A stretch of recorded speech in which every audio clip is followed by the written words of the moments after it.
a pergunta sobre a situação catastrófica do sistema, né? Não é assim. O que existe não é o comprometimento da estrutura que o sistema tem hoje, não. O que existe é um azar muito grande de um período hidráulico negativo, no momento em que tudo levava à alegria, né? Você reduz 20% da tarifa do consumidor, reduz da indústria 16,8% e por aí vai, né? Esse era o fruto positivo da 579, né?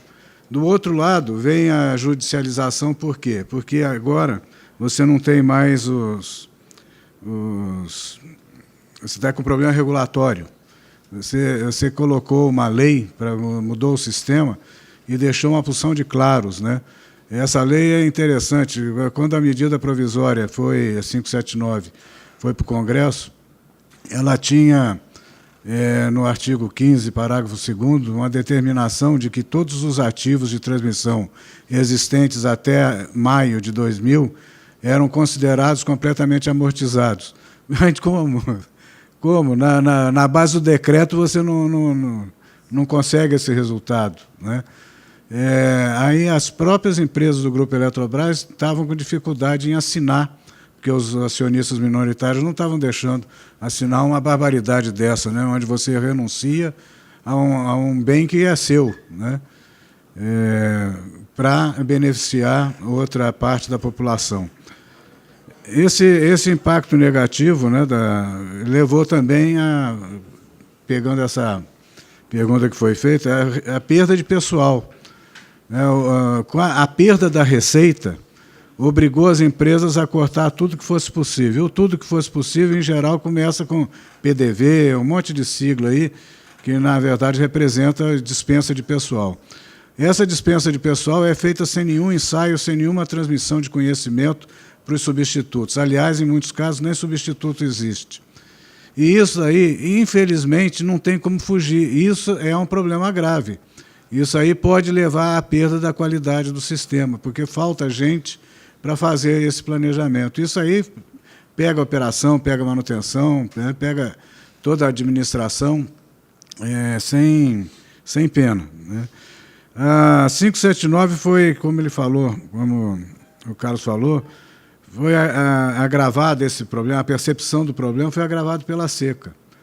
Se não houvesse a seca, a situação, eu não vou dizer que era risonha, mas a gente não estaria percebendo. Por que a gente não percebeu antes da seca?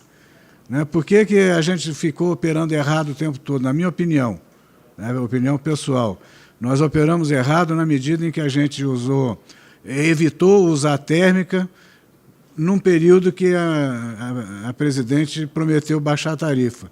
Então, você não usa a térmica para não estragar o que ela prometeu, certo? Só que você não usando a térmica, você compromete o nível de reservatório.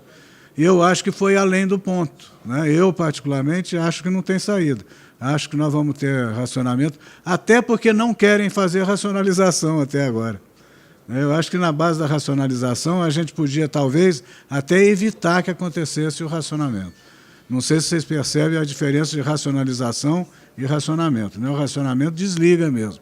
A racionalização, você decide economizar, deixar tal luz apagada e assim por diante.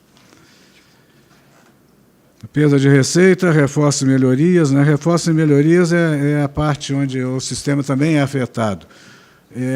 O sistema está em permanente mutação, né? Além da construção de linhas, de novas subestações, existe a necessidade permanente de substituir equipamentos que vão ficando obsoletos, equipamentos antigos, até equipamentos que tiveram falhas que o impedem de voltar.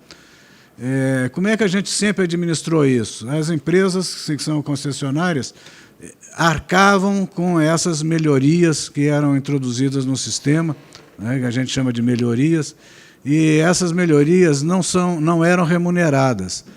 Bom, você pode se dar o luxo de fazer investimentos sem remuneração dentro de uma faixa relativamente pequena, né? A faixa se ampliou desmedidamente, né? E aí ficou impossível. Quem é que vai pagar pelos reforços e melhorias no sistema? Essa é uma pergunta que não tem resposta hoje, né? A gente supõe que vai ser a ANEEL, mas não está escrito em lugar nenhum que é assim ou é assado. Meio ambiente, ele já falou, meio ambiente,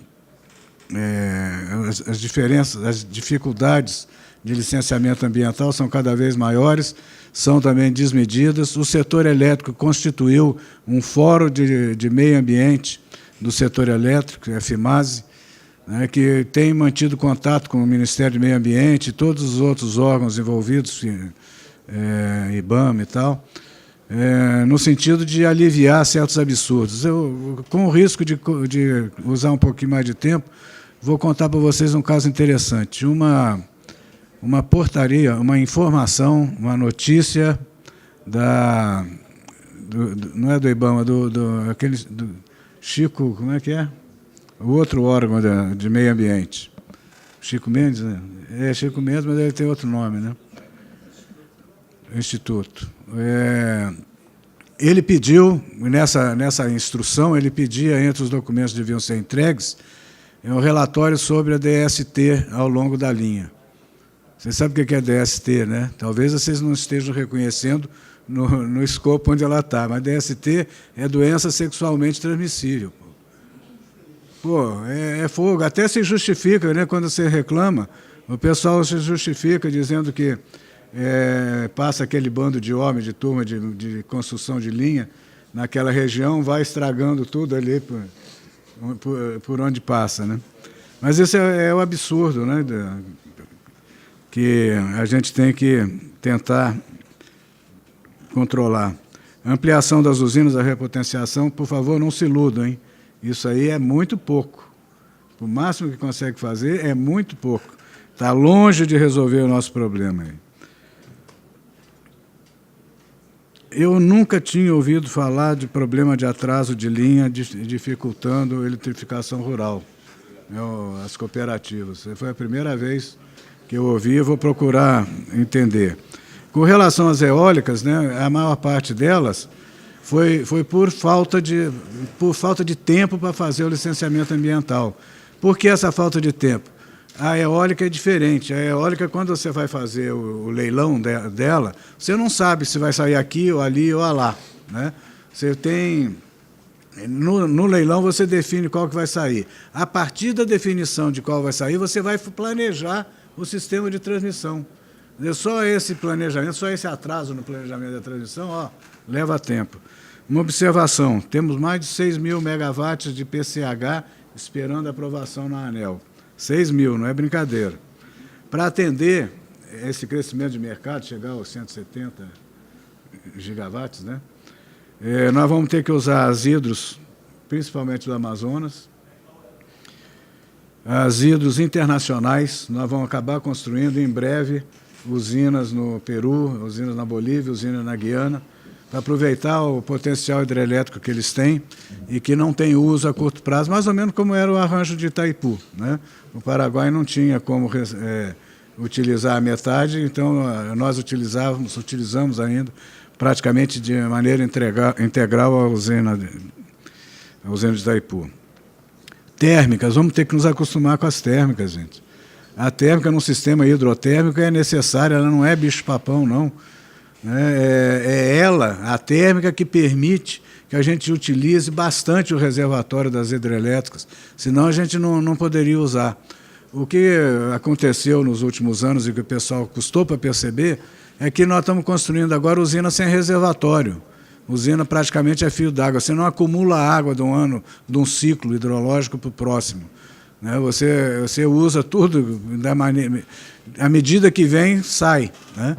E isso, é óbvio, dá uma outra necessidade de térmica, muito maior, né? As alternativas estão aí, vão bem, obrigado, né?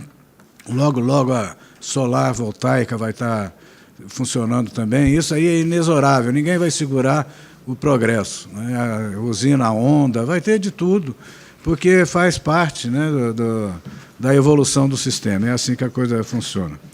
Acho que não esqueci nada aqui.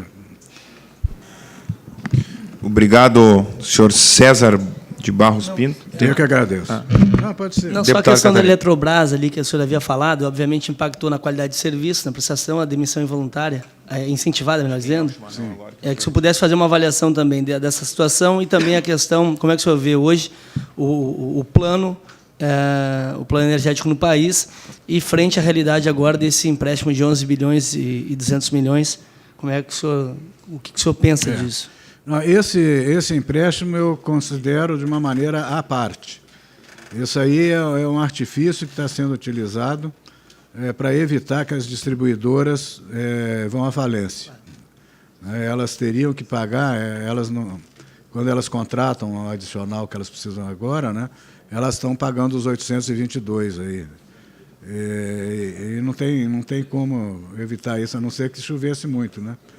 Então, esse dinheiro ele vai tapar buraco nas distribuidoras. Ele não vai gerar investimento. Nada para avançar. Tá.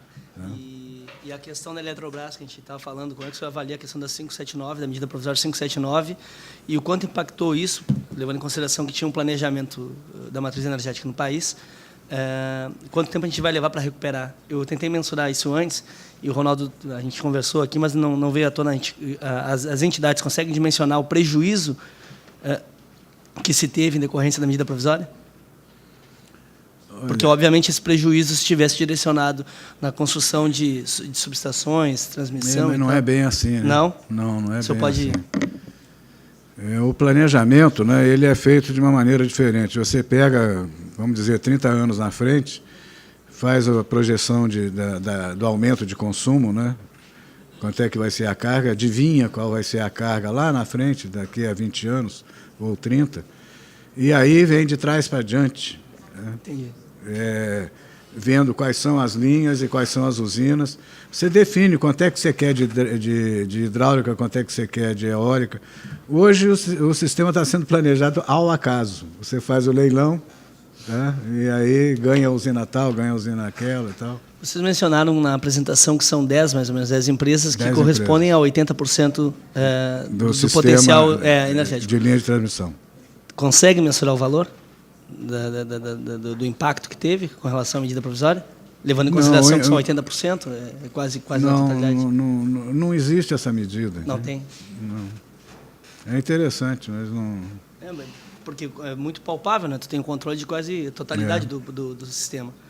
Tá. E a pergunta, presidente, só para concluir, levando em consideração que o Ronaldo terá que sair, qual é o impacto, Ronaldo? A gente sabe que também aqui hoje está representando a BRAD, mas qual é o impacto que teve isso na CE, a medida provisória 579, se teve impacto, qual o impacto e qual a exposição da CE em função dos contratos já assinados? Teve a perda de receita, tá? Esse é mensurável. A perda de receita foi 70% da receita original. Varia do mais 2%, menos 2%, em torno desse valor. Importante. Não, em relação aos contratos já assinados, a CE tem a CE ingressou com uma ação judicial contra a ANEEL, porque, no entendimento da empresa, houve na verdade, a medida provisória 579, depois transformada em janeiro do ano seguinte em lei, ela previa a descontratação dos contratos no ambiente regulado para transformação em cotas. E quando a CE aderiu à prorrogação das suas usinas que estavam com a concessão por vencer em 2015, que foi uma antecipação que a medida provisória estabeleceu e transformada depois na lei, ela, como estava constando na lei que os contratos eles seriam, na medida provisória estava constando que eles seriam descontratados, aliás, constava inclusive na medida provisória a obrigatoriedade de descontratar no ambiente regulado, e posterior à assinatura da prorrogação, a ANEEL publicou uma portaria, uma resolução estabelecendo que, no caso da CE, não teria descontratação de CCAR. A CE tem uma situação particular, a CE e a CHESF. Então, a CE entrou com um pedido cautelar em relação à ANEEL. Isso não foi concedido e é óbvio que dá para se entender por que a Justiça não concedeu, porque como envolve recursos que seriam oriundos de diversas distribuidoras do país, e se depois no mérito houvesse uma decisão diferente, então entendeu a Justiça do ponto de vista cautelar de não acatar, mas o assunto está no mérito para ser analisado. Isso não tem a ver com o teor do que está na lei, isso tem a ver com como a ANEEL regrou posteriormente a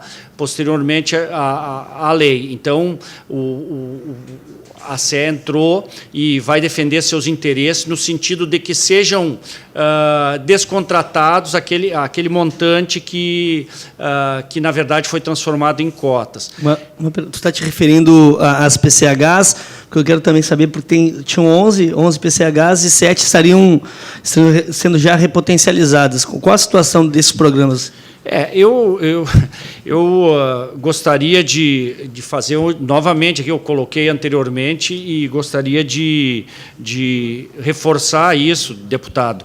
Eu me coloco à disposição como diretor de geração da CE, eu me coloco inteiramente à disposição da CPI, de que, ser convidado ou convocado pela CPI, responder especificamente sobre os temas que dizem respeito à CE. Também. Hoje aqui fui convidado, na verdade quem foi convidado foi o Dr. Flávio Neiva, presidente da Abrage, que me delegou como dirigente da Abrage de vir aqui. Então, perfeito. Se a gente entrar especificamente no caso da CE... A sua participação aqui representando a entidade é infinitamente maior e no momento oportuno a gente vai lhe convidar. Então, eu me coloco inteiramente à disposição, mas o senhor está bem assessorado, as perguntas são pertinentes, se vê que foram formuladas assim pela assessoria com bastante capacidade de diálogo com o setor elétrico, e eu me coloco à disposição de respondê-las. Mas é que, na condição de dirigente da Abrage, eu posso ser até imparcial, porque daí vou estar defendendo, né, uma das empresas, né, e da qual eu sou dirigente, indicado pelo Grupo Eletrobras. Perfeito. Presidente, eu acho a última pergunta que eu fiz no princípio, em decorrência disso, daquela forma que estava, daquele emaranhado de perguntas que veio do deputado João Fischer, deputado Frederico Antunes, e já respeitando o limite de tempo, eu vou reafirmar aqui e estabelecer o questionamento. Qual o tempo que a gente vai ter para regulamentar os efeitos da 579 nas usinas que estão operando? Eu digo isso do tempo e espaço. Tempo e espaço, porque a gente estamos entrando em maio, a perspectiva é de que, aliás, tem uma onda de pessimistas aí, e de pessoas que estão antevendo um problema futuro. E se a gente vai conseguir ter uma resolução disso, vai conseguir minimizar, atenuar, ou a perspectiva de um futuro bom, assim, que passe uma certa tranquilidade para a sociedade gaúcha? Bom, primeiro, em relação à questão do otimismo, o meu colega da Abrat deve ter, eu acho que tem um pouquinho mais de cabelo branco que eu, deve ter um pouco mais de experiência do que eu, me arrisco a dizer isso, ou se não tem pelo menos a mesma experiência que eu tenho de idade e de setor elétrico, e colocou anteriormente, de forma muito sábia, o seguinte: o desenvolvimento ninguém trava ele. Ele vai acontecer com térmica, com hídrica, com eólica, com carvão, com solar ou com outras formas de coisa. Então, nós somos extremamente otimistas quanto às saídas que nós haveremos de encontrar para o desenvolvimento do país e do estado aqui do Rio Grande do Sul, com visões diferentes de projetos, é bem verdade, de um governo para o outro, mas, enfim, o entendimento que se tem é que todos estão fazendo voltados para o desenvolvimento do país e do estado e dos municípios onde atuam, com visões diferentes de sociedade.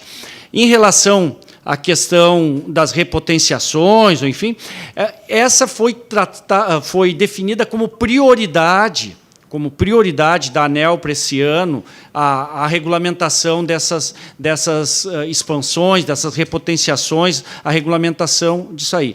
Mas eu quero enfatizar o seguinte: elas, do ponto de vista do crescimento do país, elas pouco representam assim dos 5.500 mega. Por exemplo, no caso específico da empresa que eu represento, a CE, ela tem um conjunto de 7 ou 8 pequenas centrais hidrelétricas que poderiam ser expandidas ou acrescidas ou repotenciadas, mas elas, do ponto de vista do resultado para a matriz energética aqui do Estado, do país, elas são pouco significativas. Do ponto de vista da empresa, até elas repercutem no caixa. Agora, do ponto de vista da solução para o crescimento do país, elas pouco... Então, é importante regulamentar, é importante até para a gente saber se vai fazer ou não vai fazer essas repotenciações, mas eu acho que a gente tem que muito mais encontrar caminhos do ponto de vista da geração térmica, a própria questão da energia nuclear, que eu acho que a gente tem que começar a conversar mais sobre isso também, mas principalmente da solar, que, para se ter uma ideia, por exemplo, a eólica, quando começou o debate aqui no país, do ponto de vista da geração eólica, precisava um pró-infra, precisava pagar quase R$300. Hoje ela é competitiva, sai a R$100, altamente competitiva, inclusive com a hídrica. A solar vai ter que avançar por esse caminho. Então, esses são, na verdade, os grandes debates assim, que a gente tem. A questão cada vez mais fundamental da interligação eletroenergética do país, enquanto um país continente, para trazer energia do norte até aqui, ou até, como foi aqui colocado, trazendo de outros países. Enfim, esses são os grandes temas que a gente tem. A questão da repotenciação é importante para as empresas. Agora, do ponto de vista da solução para o país, elas têm pouco impacto assim, no total do que se espera em termos de futuro do país. Obrigado, Ronaldo. Presidente, ainda para encerrar aqui meu ciclo de perguntas, e já me tenho por satisfeito, levando em consideração também o compromisso do Dr. Carlos Ronaldo Vieira, quero agradecer também a Abrage, e a sua participação foi extremamente válida aqui e foi elucidatória para tantas outras dúvidas que surgiram e que ainda vão surgir nessa CPI. Na pergunta feita ao Dr. César de Barros Pinto, diretor executivo da Abrat, eu questionei os 11.200, o senhor falou na sua fala que esses 11 bi não tem nenhuma perspectiva de investimento, e sim meramente para equacionar as empresas, para dar uma certa tranquilidade ao setor. Então, é possível já afirmar, a pergunta, é possível já afirmar que esse empréstimo já dá para mensurar dentro da ordem do prejuízo que teve da consequência da medida provisória 579? Dá. É isso? Não 579, depois. Pós. Ou pós. É consequência, né? Basicamente, geração térmica. Por favor, no microfone. É uma forma de ficar tudo pensado. Basicamente, é na geração térmica mesmo, entende? O que não estava previsto de pagar. Quer dizer, o rombo que deu. Agora, esse dinheiro, obviamente, ele, dentro da empresa, é aplicado de maneiras diversas, dependendo da necessidade de cada uma, né? Se bem que não é dinheiro de verdade, é dinheiro que deixou de passar, porque é virtual esse negócio, né? Não, sim. Não vai passar o dinheiro ali. Não, é que no senso comum da sociedade brasileira, presidente, as pessoas, quando ouviam falar do investimento dessa monta, de 11 bilhões e 200 milhões, as pessoas têm, no seu entendimento comum, me coloco como uma pessoa comum, desconhecedora de forma técnica do setor, que era para o investimento, para a ampliação, ou antevendo problemas futuros. Isso é grave, mas é importante, isso demonstra o quanto a gente tem que retomar a questão do crescimento. E eu não tenho mais perguntas aqui, agora eu só queria também ouvir agora da FECOERGS aqui, e da OCERGS e da Seletro, que a gente pudesse, a respeito daquelas nossas perguntas anteriores, o atraso nas obras de linhas de transmissão impedem, por consequência, a conexão e ampliação das cooperativas. De que forma vocês estão convivendo com isso, ou de que forma vocês irão lidar com isso, e qual o papel e uma política mais eficaz, mais ativa do Estado, na lógica de ajudar a minimizar essa perda? Eu acho que nós estamos passando, eu acho que é importante o debate de uma CPI pela complexidade do tema. Eu me coloco na posição do cidadão comum, né, para conseguir entender, né, a complexidade que é o setor elétrico. O que nós, cooperativas, temos nas nossas relações com os nossos associados, e essa expansão e o crescimento no meio rural, só para dar um dado, né, nos últimos anos as cooperativas têm crescido muito acima das taxas do mercado. Por quê? Todas as indústrias estão saindo das áreas urbanas e indo para o meio rural. Então, ligando nas cooperativas. Então, a expansão e o aumento de carga das cooperativas está muito forte. Então, a instalação de subestações e linhas de subtransmissão é uma coisa muito forte. O que está o descompasso hoje? O descompasso hoje é justamente esses investimentos que estão atrasados, o plano de investimento das concessionárias, tanto da transmissora, tanto das distribuidoras, e eu acho que é importante, quando a ABRAD vir para esse debate, vai mostrar, vai pontuar esse tema, eu acho que é importante, porque hoje nós temos muitas obras atrasadas de construção de subestações no Estado. Então, isso de diversos problemas. Tem problema ambiental, tem problema de planejamento, de prazo, de tempo, tem problema de capacidade de investimento das empresas, né? Então, eu acho que esse tema, eu acho uma coisa, o deputado Redec, a gente comentou antes aqui também, se eu tivesse pontuar 2 temas, eu diria 2. Eu botaria o programa da FEPAM. Eu acho que trazer o debate da FEPAM, existe uma informação que nós recebemos da Secretaria de Infraestrutura, da Secretaria de Cooperativismo, que a FEPAM contrataria 60 técnicos, né, para equilibrar os problemas que tem hoje de visitar. Hoje nós temos mais de 30 projetos de PCH no Estado parados, para o problema, mais ou menos, de chegar lá à FEPAM e agendar o planejamento disso. Então, o que nós achamos, né, que tem que estruturar a FEPAM de profissionais, de melhoria de profissionais para conseguir alavancar. E o segundo, né, eu acho que é um programa esse de investimento de alavancagem para levar uma energia de melhor qualidade do meio rural. O que isso representa, esses 30 projetos PCH parados aí de não só investimento, mas também o que representa para as cooperativas de ganho futuro e, acima de tudo, de ampliação para as cooperativas nas condições regionais. Aí, o que essas 30 PCHs aí poderiam gerar e o quanto, se vocês têm uma noção, quanto se perde com esses projetos parados? Porque, na nossa visão, e a FEPAM ela é uma das que será convocadas aqui para nós debatermos o assunto, justamente em virtude dos projetos e das licenças ambientais que lá estão paradas, e aí é importante a participação da FECOERGS, da Seletro, da OCERGS, das cooperativas, porque nos parece que as reclamações são maiores relacionadas às cooperativas, tanto na liberação de PCH, subestações e tantas outras coisas. Transmissão, construção de linhas de transmissão, enfim, ampliação. Então, o que isso representa para não sei se vocês têm esse dado, para as cooperativas, essas 30 PCHs paradas e a falta de licença ambiental, e também qual é o prazo que vocês já estão aguardando, o prazo máximo? Olha, nós encaminhamos há 2, 3 anos um projeto e não temos resposta ainda, ou a licença está saindo. Qual é que é a média de dificuldade de tempo que vocês aguardam a liberação dessas licenças? Tem regiões, eu acho que é muito difícil pontuar uma por uma, mas como o próprio o ex-presidente da cooperativa da Sertel, na região de Teutônia, levantou para o senhor lá e passou essas dificuldades. Nós temos a região de Juí, nós temos outras regiões no Estado onde existem gargalos, né, para conseguir dar ao menos o técnico ir lá fazer a primeira análise da licença prévia. O que nós defendemos também, eu acho que a gente tem que ter compreensão, qual é o modelo de desenvolvimento que nós queremos, né? Então, pensar em equilíbrio, pensar em sustentabilidade, pensar em responsabilidade ambiental, as cooperativas estão dentro desse tema, né? Nós estamos muito imbuídos, né, de não fazer...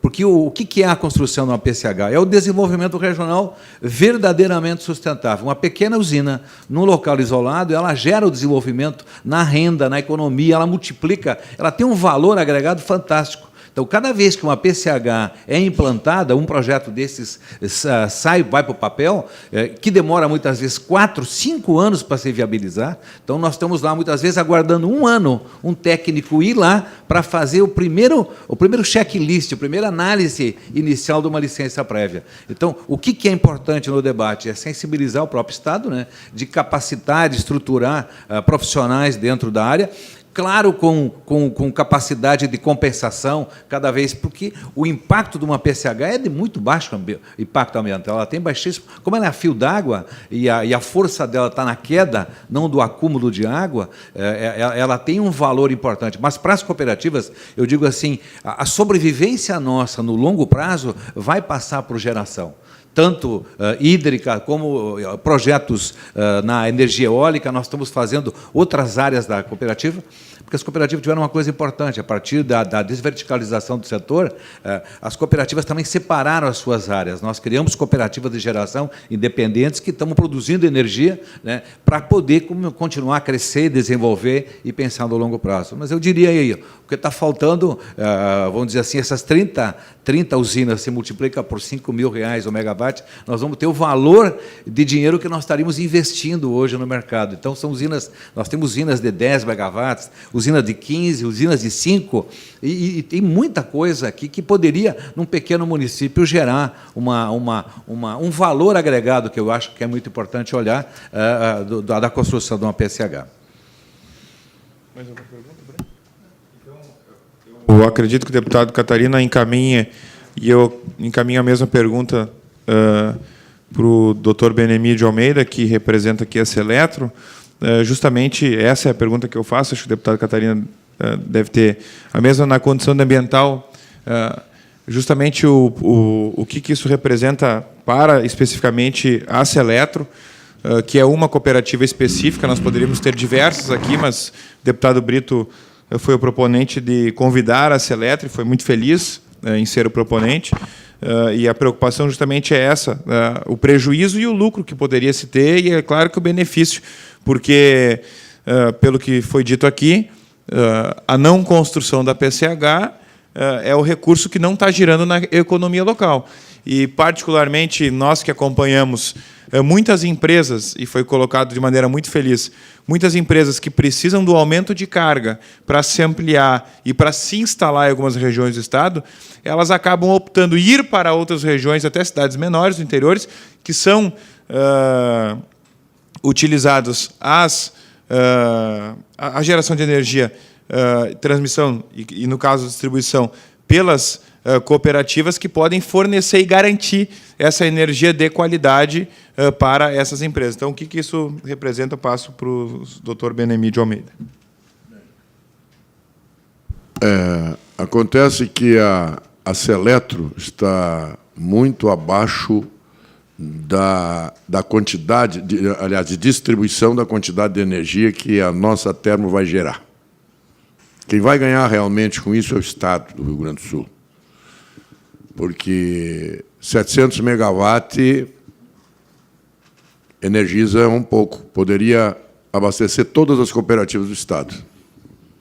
Aqui, o presidente da FECOERG já disse aí que as cooperativas gastam, em média, 600 mega mês, ou hora, vamos dizer assim. Então, nós poderíamos abastecer todas as cooperativas.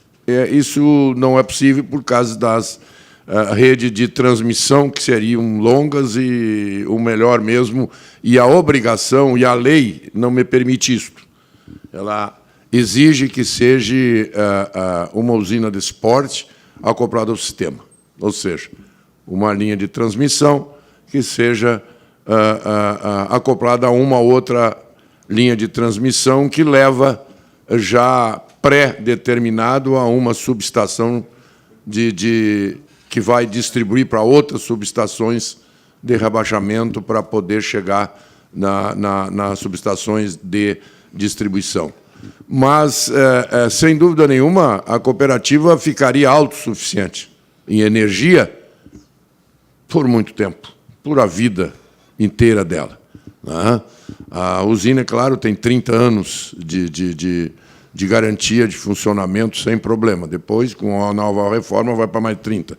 Mas acredito que no momento em que, isto é o mais importante que eu vejo, que no momento que se construir essa usina, ou se iniciar a construir essa usina termoelétrica em Cachoeiro do Sul, a CTSul, é apenas o primeiro passo para a segunda e para a terceira usina.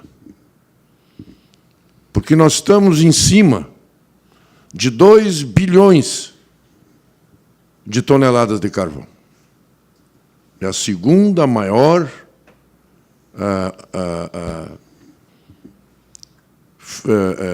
o maior depósito de carvão, assim, que tem no Estado. A maior mina é ali no Estado, no município de Cachoeiro do Sul. O maior do Brasil. Certo? Então, esse é apenas o início. Quanto à FEPAM, nós já temos em fase de LI, praticamente pronta para ser assinada. Se a gente tem atrasado um pouco para dar a continuidade ao nosso meio ambiente, as respostas que nós precisamos dar exatamente para que não seja assinada, nesse momento, a nossa LI. Por quê? LI tem prazo. Se não for construída dentro do prazo, se inicia do início, ou seja, se perde tudo. Investimento de 20, 30 milhões de reais que serão perdidos. E tem que se iniciar tudo, porque temos um trabalho que começou em 2001. Vejam bem, são 13 anos de trabalho para se chegar no ponto que se chegou. Então, só está faltando a assinatura da LI. Tivemos sérios problemas? Tivemos. Tivemos reunião em Brasília, tivemos no Ministério Público Federal em Brasília reunidos para poder definir o nosso propósito diante do que foi apresentado por ONGs contrária ao carvão. E está provado que o carvão já não é o bicho-papão que fazia antigamente. Não existe mais poluição com carvão. Se pode até reaproveitar de séries de formas, né, a fumaça que já nem existe mais.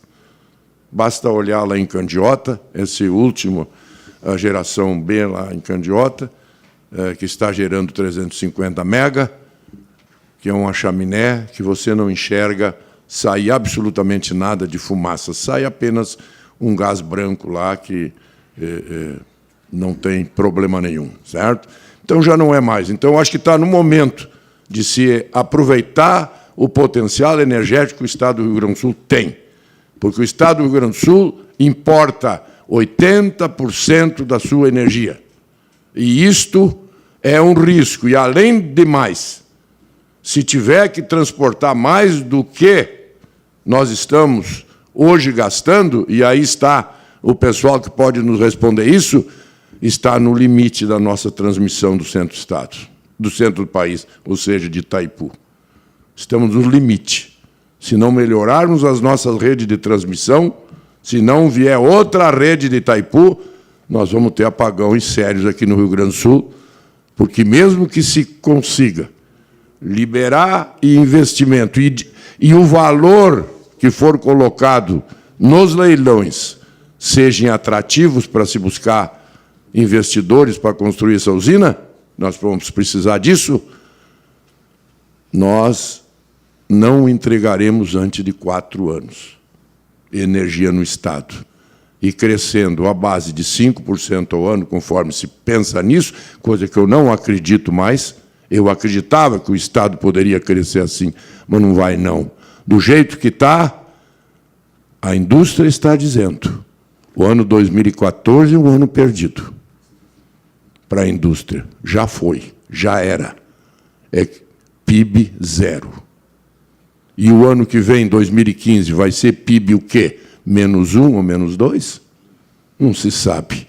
Mas a verdade é que existe uma neblina muito forte em cima do Estado do Rio Grande do Sul. Se não houver uma solução energética que nos dê garantias para trazer investimentos. Trazer investimentos para o Brasil hoje, de fora. Vamos analisar isso friamente. Vamos deixar a nossa crença de que o Brasil se resolve de qualquer jeito. Não é assim, não. Baseado em hídrica. Vamos ter confiança para vir dinheiro de fora para aplicar aqui no nosso país? Baseado em hídrica, baseado em vento? Não vem, não. Não vem. As matrizes energéticas do mundo são baseadas em cima daquilo que você tem o domínio de energizar, que é o carvão ou o óleo diesel, o óleo bruto, coisa dessa natureza, que hoje passou a ser inviável. Mas então ficou ainda o carvão. Então, por isso, a nossa preocupação que nós temos, olhando o todo, de que é preciso, sim, agilizar o interesse do carvão. É preciso que o Estado se levante e que isso comece por aqui, por essa casa. Dizer para o Estado do Rio Grande do Sul, você precisa agilizar o seu potencial carbonífero para gerar energia nesse Estado, porque, senão, vai nos custar muito caro isto. Muito obrigado, senhor Benemídio. Eu coloco a palavra à disposição do deputado Catarina, se tiver mais alguma coisa a acrescentar. Não, presidente, eu só compreendendo aqui a disposição e agradecendo já a participação dos representantes da ABRAD e da BRAD, e compreendendo a disposição, eles têm que sair dos compromissos. Então, me coloco, desde já agradeço a participação dos membros, mas eu acho que as perguntas feitas para o setor, eu gostaria também que pudesse... Eu gostaria de ouvir da FECOERGS, da OCERGS, então, respeitando e compreendendo vocês, mas não tem sentido não estar aqui na presença dos companheiros, dos amigos, e não ouvir também um pouco de vocês, o que vocês compreendem da medida provisória 579, o prejuízo ou não, o que houve, e o que impactou isso tudo, né? Como é que vocês enxergam isso? Como é que vocês enxergam essa questão do planejamento estratégico do país? Eu acho que na fala sobre o Benemídio ele coloca muito bem que a gente tem que romper algumas barreiras, sair da zona de conforto, fazer alguns enfrentamentos necessários. Mas era isso que eu queria colocar para vocês, que vocês pudessem externar a posição, o eixo estruturante da visão de vocês com relação ao momento que o país vive. Era isso, presidente. Eu agradeço. O senhor pode começar. Pode começar. Posso começar? Eu acredito que na questão energética eu já deixei claro o que eu acho e o que eu penso. Nós temos, por exemplo, no setor primário, uma série de problemas como o transporte. Nós não temos uma infraestrutura rodoviária capaz de transportar todos os nossos produtos hoje produzidos no campo. Nós temos um prejuízo na soja violento, porque não temos onde guardar, não temos onde depositar. Nós temos falta de silos no meio rural. Então, a infraestrutura para o crescimento e o desenvolvimento no país está, sem dúvida nenhuma, prejudicado. Isto precisa ser olhado com muito carinho. Não tem mais como se produzir o que se está produzindo de grão no Estado se não houver uma seriedade com as estradas e uma seriedade muito maior com a energia. A energia é tudo hoje. Eu tenho dito, aonde posso, falar de que nem o armazém da esquina vai poder vender no futuro se faltar energia, porque a nota não vai sair, ao menos que ele volte a ter o caderninho onde ele assina e acerte no fim do mês. Certo? Então, vai vender só para os companheiros e para os vizinhos, não vai poder vender para o estranho. Então, isso é prejuízo e isto é preocupação futura. O meio ambiente é o grande entrave que nós temos hoje no meio rural. É preciso, e vejam bem os senhores, é preciso que se use palavras que, quando vai se tomar alguma coisa do produtor e do proprietário, se diz de interesse público. Por que não usar as questões que vão resolver a situação rural, não usar o interesse público? Ou será que o homem produtivo lá do meio rural não é público? Esta é a pergunta que fica. E esta é a pergunta para nós raciocinar entre nós, que estamos ainda aqui, e pensar para o futuro. Essa é a minha visão. Obrigado. Obrigado, doutor Benemídio. Passo de imediato a palavra para o senhor Jânio Stefanel. Olha, eu gostaria de fazer a manifestação mais de fechamento da ideia. O deputado Catarina nos provoca aí para falar sobre a 579. Nós, como presidente da Confederação das Cooperativas de Infraestrutura, participamos ativamente em Brasília da votação da 579. E nós, inclusive, fizemos uma emenda para incluir as cooperativas para serem habilitadas a receber os recursos, principalmente aqueles descontos que tem em cima da energia. As cooperativas tinham ficado fora, iam ficar embaixo do guarda-chuva das concessionárias, que são as supridoras, mas nós, eu acho que num trabalho importante de articulação com os parlamentares em Brasília, conseguimos fazer uma emenda, e essa emenda foi muito positiva, porque ela botou as cooperativas dentro do guarda-chuva do setor elétrico. Nós, o Benemídio comentou que nós tivemos, conforme também as distribuidoras, atraso no pagamento da CDE. Nós, inclusive, tivemos 4, 5 meses. Tem cooperativa do Brasil que estão atrasadas a CDE, inclusive não só no Rio Grande do Sul, mas Santa Catarina, nos outros estados. Estamos preocupados, né, porque nós estamos dependendo... A preocupação que nós sentimos é o seguinte: o nível de intervenção que o Estado faz num setor altamente estruturado, né, equilibrado, que funciona com planejamento de 15 anos. Então, o que está acontecendo? Há uma preocupação que a cooperativa, mesmo sendo uma entidade comunitária lá no interior, dos seus sócios, ela, para fechar o seu caixa, ela depende de 15% do governo. Então, nós estamos preocupados com esse nível de intervenção. Então, imagina uma grande empresa privada. Então, como é que ela fecha? Né? Como é que ela faz o planejamento dos seus investimentos? O impacto disso. Então, nós achamos, né, que... O que tem do lado positivo? Porque o desconto desonerou também tributos. Nós pegar a conta de luz, metade dela é tributo ao imposto. E nós não queremos pagar isso. Nós queremos pegar valor, né, de energia, valor de manutenção, operação e olhar no final. Então, como foi tirado parte disso, e parte veio do fundo setorial, que está equilibrando o setor, eu acho que a grande visão é a visão de longo prazo. Qual é a visão do longo prazo? Que eu acho que é isso que vocês estão querendo fazer, o enfrentamento, que vai se construir para o futuro do Brasil. Particularmente, nós entendemos, né, que, por nós estarmos, né, nós chamamos no garrão do Rio Grande do Brasil, né, nós não temos conexão com a Argentina, nós não temos outro lugar. Nós dependemos